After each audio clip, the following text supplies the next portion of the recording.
सनातन धर्म में मान्यता है कि जो भी भक्त संकट मोचन की सच्ची श्रद्धा और निष्ठा से आराधना करते हैं उनकी मनचाही सफलता उन्हें मिलती है। और ऐसा भी कहा जाता है कि जो भी भक्त हनुमान जी की पूजा करते हैं उनसे भय, रोग और परेशानियां दूर रहती हैं। इसके अलावा उनके साथ कभी भी कोई बुरी दुर्घटना नहीं होती है। और धार्मिक मान्यताओं के अनुसार मंगलवार का दिन हनुमान जी की पूजा के लिए सबसे उत्तम माना गया है। खास करके इस दिन गोस्वामी श्री तुलसीदास द्वारा रचित सुंदरकांड का जो पाठ करता है वह बेहद ही शुभ फल पाता है और उसके लिए यह लाभकारी होता है। ऐसा करके साधक जो है वो हनुमान जी की कृपा पा सकता है और जीवन में उसके मंगल ही मंगल होता है। लेकिन सुंदरकांड का पाठ करने का धार्मिक महत्व क्या है, उससे जुड़े उपाय क्या हैं और हमें किन नियमों का पालन करना चाहिए और किन सावधानियों का हमें ध्यान रखना चाहिए, यह भी जान लेना बहुत ज़रूरी है। हरे कृष्णा, राधे राधे। आप सभी का बहुत बहुत धन्यवाद मेरे चैनल पर आने के लिए। आज की वीडियो का विषय आपको बता चुकी हूँ। अगर आप मेरे चैनल पर नए हैं तो मेरे चैनल को सब्सक्राइब कर लीजिए और साथ ही बेल आइकन को प्रेस कर दीजिए ताकि हर वीडियो की नोटिफिकेशन आपको मिलती रहे। और अगर वीडियो अच्छी लगी तो कृपया वीडियो को लाइक कीजिएगा, शेयर कीजिएगा, कमेंट में जय बजरंगबली ज़रूर लिखिएगा। सुंदरकांड का पाठ सप्ताह के किसी भी दिन किया जा सकता है, लेकिन अगर इसकी शुरुआत मंगलवार और शनिवार को की जाए तो ये बेहद ही शुभ माना जाता है। पहले विधि जान लेते हैं। सुबह स्नान करने के बाद सूर्य देव को अर्घ्य अर्पित करें। इसके बाद चौकी पर हनुमान जी की मूर्ति को विराजमान करें और देसी घी का दिया जलाएं और हनुमान जी को फूल माला या फूल और सिंदूर अर्पित करें। इसके बाद विधिपूर्वक सुंदरकांड का पाठ शुरू करें और पाठ के समापन होने पर हनुमान जी की आरती करें और साथ ही हनुमान चालीसा का पाठ भी करें। और अंत में भगवान जी को गुड़ चना, बूंदी के लड्डू, इमरती या फल समेत कुछ अगर और चीज़ें आप भोग लगाना चाहते हैं तो वह भी मीठे में आप भोग लगा सकते हैं और फिर आप बाद में प्रसाद का वितरण कर सकते हैं। तो अगर आप महिला हैं तो हनुमान जी को आप उनको सीधे से सिंदूर नहीं खुद से चढ़ा सकते हैं। आप जो अगर कोई पुरुष हैं आपके घर में तो उन्हें कह के आप सिंदूर चढ़ा सकते हैं। और अगर मंदिर में जाके आप पाठ कर रहे हैं तो फिर वहाँ पे जो पंडित हैं या पुजारी हैं उन्हें बोल सकते हैं। और अगर आप चमेली के तेल का दिया जलाते हैं तो वह भी शुभ माना जाता है। वैसे देसी घी का दिया जलाएं तो उत्तम माना जाता है। अब जान लेते हैं कि नियम क्या है पाठ के।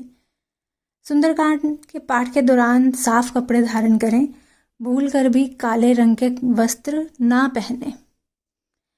इस दौरान किसी से वाद विवाद ना करें। किसी के बारे में गलत ना सोचें। तामसिक भोजन का सेवन ना करें। और सुंदरकांड का पाठ ब्रह्म मुहूर्त में करना बेहद ही शुभ माना जाता है। और सुंदरकांड के पाठ को अधूरा कभी भी नहीं छोड़ना चाहिए।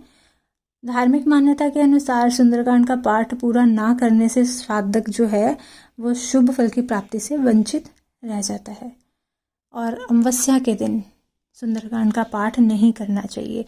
बाकी आप किसी भी दिन सुंदरकांड का पाठ कर सकते हैं अमावस्या को छोड़कर।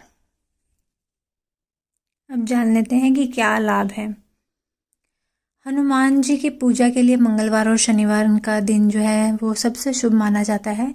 और कोशिश करें कि सुंदरकांड का पाठ इन्हीं दिनों में ही करें। और अगर आपको रोजाना करना है तो शुरुआत इन दिनों में कर सकते हैं। ऐसा करने से साधक पर हनुमान जी की विशेष कृपा बरसती है और उन्हें बल, बुद्धि और विद्या का आशीर्वाद प्राप्त होता है। यदि आपके काम कोई बिगड़ रहे हैं, बनते बनते ही बिगड़ने शुरू हो जाते हैं, तमाम प्रयासों के बाद भी सफलता नहीं मिल पाती है, तो आपको हनुमान जी की उपासना जरूर करनी चाहिए और ख़ास करके सुंदरकांड का पाठ अवश्य ही करना चाहिए। मान्यता है कि हनुमान जी के इस पाठ से साधक के भीतर आत्मविश्वास और इच्छा शक्ति बढ़ती है जो उसे सफलता के नज़दीक ले जाती है। और मंगलवार के दिन इस पाठ को करने से अधिक फल की प्राप्ति होती है। और ज्योतिष अनुसार श्री सुंदरकांड का पाठ जो है वो किसी भी इंसान को किसी भी परिस्थिति से बाहर निकालकर उसकी सभी मनोकामना को पूरा करता है और उसे जातक को शारीरिक और मानसिक बल देता है। और मान्यता है कि सुंदरकांड का पाठ अगर प्रतिदिन करता है कोई भी व्यक्ति तो उसे कर्ज और मर्ज दोनों से ही जल्दी ही छुटकारा मिलता है। और अगर आप सुंदरकांड का पाठ करते हैं तो अपने शरीर के साथ साथ ही अपने मन को भी हनुमत पूजा में लीन कर दें। ऐसा करने से आपकी जो श्रद्धा है और समर्पण अगर भगवान देखते हैं तो उस साधक को या उस व्यक्ति को कभी भी भूत पिशाच, शत्रु बाधा, शनि, राहु, केतु और कोई भी ग्रह की बाधा हो, कभी भय नहीं होता और हर एक काम में सफलता जल्द ही मिलती है। सुंदरकांड का पाठ करने से प्रभु श्री राम और हनुमान जी दोनों ही प्रसन्न होते हैं और इन दोनों का ही आशीर्वाद जातक को मिलता है। मन में शांति बनी रहती है और सफलता के सारे मार्ग खुलते हैं। तो ये सारे क्या नियम है, क्या लाभ है, आपको इसी वीडियो में बता दिया है। अगर आपको ये जानकारी अच्छी लगे तो कृपया वीडियो को लाइक कीजिएगा, शेयर कीजिएगा। मिलती हूँ अपनी अगली वीडियो के साथ, तब तक के लिए सभी को हरे कृष्णा, राधे राधे।